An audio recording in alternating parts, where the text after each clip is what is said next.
नमस्कार। स्वागत करुच्ची देसी food court Odisha cooking channel को। आपण मैंने आलूर बहुत सारा रेसिपी बनई किंतु घरे जो मैंने परिवा पत्र खाऊ नथिबे आलूर तरकारी आलू भजा आलू बखरा बन कि सदा बेले खाई खाई बोर हो जाते तो रेसिपीटा निश्चिंत थरे घरे बनातु। आ कार्तिक मास स्पेशल रेसिपी तो ये दही आलू बनवाई मुझे छोट छोट आलू जोटा कि आपण मैंने छोट आलू सब साइज एकाठी नहीं पारे। टिके मो बड़ आलू 2-3टा नहीं आपको मुझे सीझे आलू नहीं सीझेला आलूर चोपा सब बाहर कर नहीं। जदि छोट आलू नौ आप 2 खंड करेंगे, जदि टिके बड़ आलू नौ आप 3 खंड करेंगे। तो रेसिपीटा बनवा आपन को जमार 5 मिनिट समय लगे आउ टेस्ट बहुत ही भल आसूची। तो देखिपारे टिके बड़ आलू होता मुझे 3 खंड करके नहीं। जदि छोट आलू नौ आप 2 खंड करेंगे। तो ये आम जो आलू को मेरिनेट करने स्वाद अनुसार लुण हलदी गुंड और राग लंका गुंड। तो लंका जदि आप राग कम खाऊे लंका गुंड ये आपड़ स्किप करेंगे, केवल हलदी और लुण को गोल पारे। तो ये रेसिपीटा चटपटा सहित स्पाइस भी बनूची।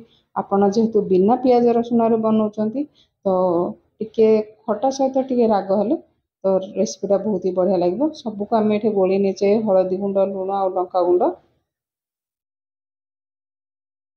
तो ये भाजवाई मुझे रिफाइन तेल नहीं गोटे बड़ चमच।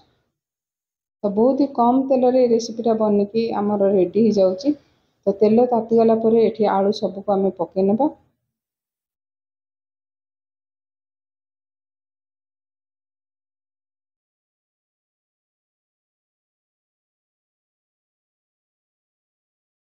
तो 1 मिनिट छाड़ला उल्टे ना जमार 2 मिनिट आम तेल को मीडियम हिट रे भाजवा। बेसी कड़ा आलू को भाजबेनी। तो रेसिपीटा माने के नॉर्मल भाजिले रेसिपीटा बहुत ही बढ़िया लगे।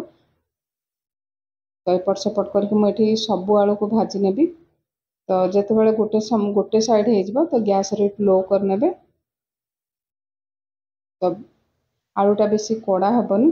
तो से समय देखूँ मुझे दही नहीं दहीटा को भलसे फेंटिक ने। तो ये मुझे माने बेसी खट्टा दही नहीं कि बेसी नॉर्मल दही नहीं जमी खाइले पार्टी टिके खट्टा लगुता से टाइप्र दही ने। तो रेसिपीटा बहुत ही बढ़िया लगे। दहीटा को भलसे फेंटिक नहीं आती बहलिया करेंगे से अनुसार पानी आपड़ पकई पारे ना तो दही की फेंटिकी खाली नहीं पारे।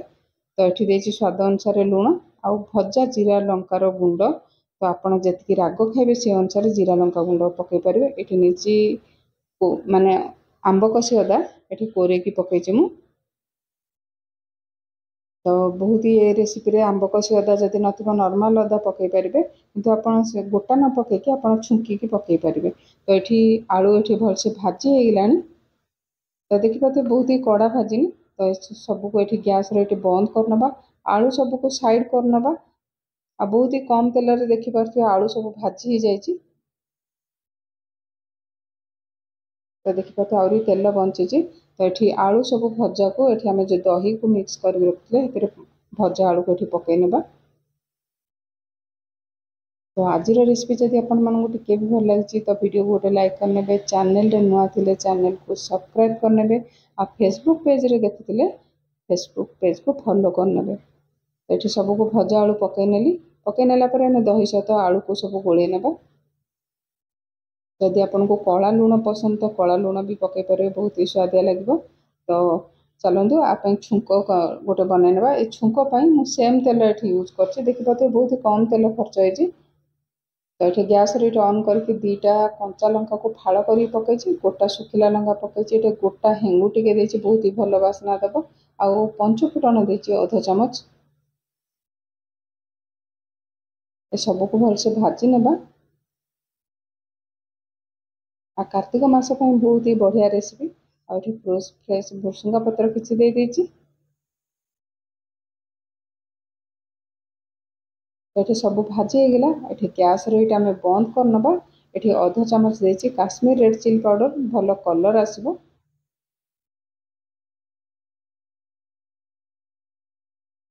दही आम छुंकटा देदेबा।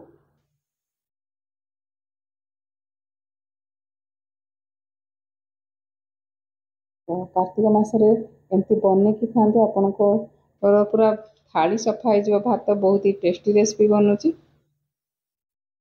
तो आपण रेसिपीटा घरे बनातु आपणकर केमती होइथिला रेसिपीटा निश्चित कमेंट करी कहबे। आ फाइनल लुक देखुची देखंतु केते सुंदर होईची।